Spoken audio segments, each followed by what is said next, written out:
Greetings, mortals, and welcome to Masks. This is the channel where I, Jordan Lyongale, will be discussing the thoughts, opinions, revelations, whatever it may be that are on my mind, and telling them to you. In this first video, I will be discussing the reason I named this channel Masks. This is not the type of mask that you wear at Halloween, but rather the mask that you wear when you walk out your front door every day. This is the mask that you wear when you talk to your boss. This is about the masks that you wear when you talk to your friends, your parents, those that you love, those that you're trying to attract. These are the masks that everybody wears. Now, these masks that people wear they could also be described as aspects of your personality. So everybody has particular traits, both good and bad, and these things can be detrimental to a particular conversation, a particular relationship with someone, but they can also be very beneficial. And some of them go against each other, and you may have heard the phrase that someone's own worst enemy was themselves. And the reason why people have masks is to try to limit that. And the realization of having particular masks can then allow you to better use those masks so that you won't be your worst enemy. So what is a mask really? A mask is a particular set of traits designed to best suit a particular situation. I was talking previously about how people have traits that are good or bad. Now, that is a very subjective question, but what is good or bad as far as traits go? It depends on the situation, and that is why particular masks can be very different that people wear. You may have a mask that makes you very aggressive, and this could be very useful in a game like football. But you may have another mask that makes you very kind, and this could be very useful if you were working with children. There are all kinds of masks, the ones that you wear when you try to attract a mate, and how you try to take the best parts of yourselves for the particular situation to meet the particular situation and to deal with it accordingly. The reason we have masks is to achieve a desired effect. If you're talking with somebody and you're trying to attract them, for instance, you want to portray yourself as a very attractive person. Now, what is attractive is subjective, but you may be trying to go and portray yourself as attractive to what you think that person may think is attractive. And this could be you're trying to attract a mate, you could be trying to attract friends. Whatever it is you're trying to do, you may have this attractive mask. So, is having a mask a bad thing? Some of you might be asking. It may sound similar to you to this whole idea of being two-faced.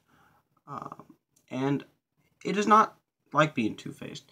Some people say you should be the same to everybody, to have no different way of talking to anybody than what you would to anybody. So, for instance, you would talk to your parents the same as you would to your wife. No, you don't do that. So you do have a different mask, and to some people, your mask is less restrictive or more restrictive. So I was talking about how you don't include certain things in a mask, and sometimes you may not even wear a mask at all. And arguably, you may say that you want to have a very restrictive mask near your parents, or maybe not. Or maybe you want to have a very restrictive mask around your friends, or not. The best relationships may spring up out of having a very open mask that closes almost nothing, or one might even come from a very closed mask. These are all very subjective manners. So if a mask is not a bad thing, then maybe we should expand upon this. So how do I develop a mask more? So the best thing to do when trying to develop a mask is to think about how you are thinking. That may be an abstract way of thinking, but essentially, whenever you think about a decision to make, before you actually make that decision, think about what is driving that action. not more like a conscience, but what are you trying to do with it? Are you trying to portray yourself as an attractive person? Are you trying to portray yourself um, as an aggressive person? Um, what are you trying to do? And that can really help you to figure out what it is that you're trying to do. So masks are not just set up into certain categories like aggressive, attractive. You may have a mask that just helps you get out through a day to go get past a tedious task. You may have another mask that you wear when you're out about doing whatever it is. Um, you may even wear multiple masks at the same time, and they may conflict with each other. And so therefore then you have to go and decide what it is you're trying to do.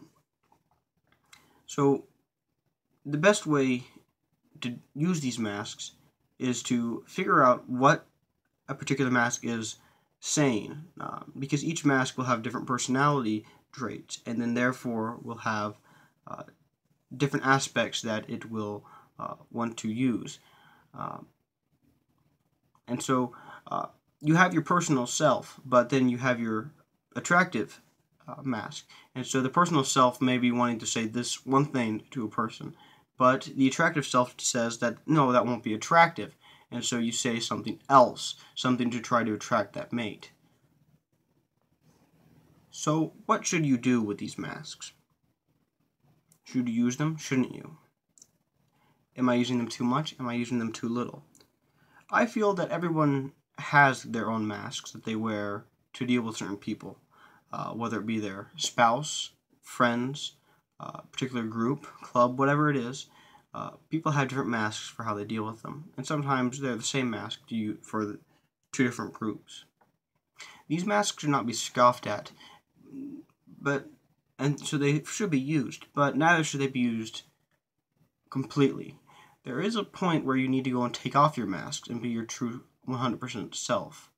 You should only use this mask when you're trying to go and accomplish a certain goal that you feel that your true self may hinder. Thank you for your time. And again, this has been Jordan Lyngale from Masks, talking about masks.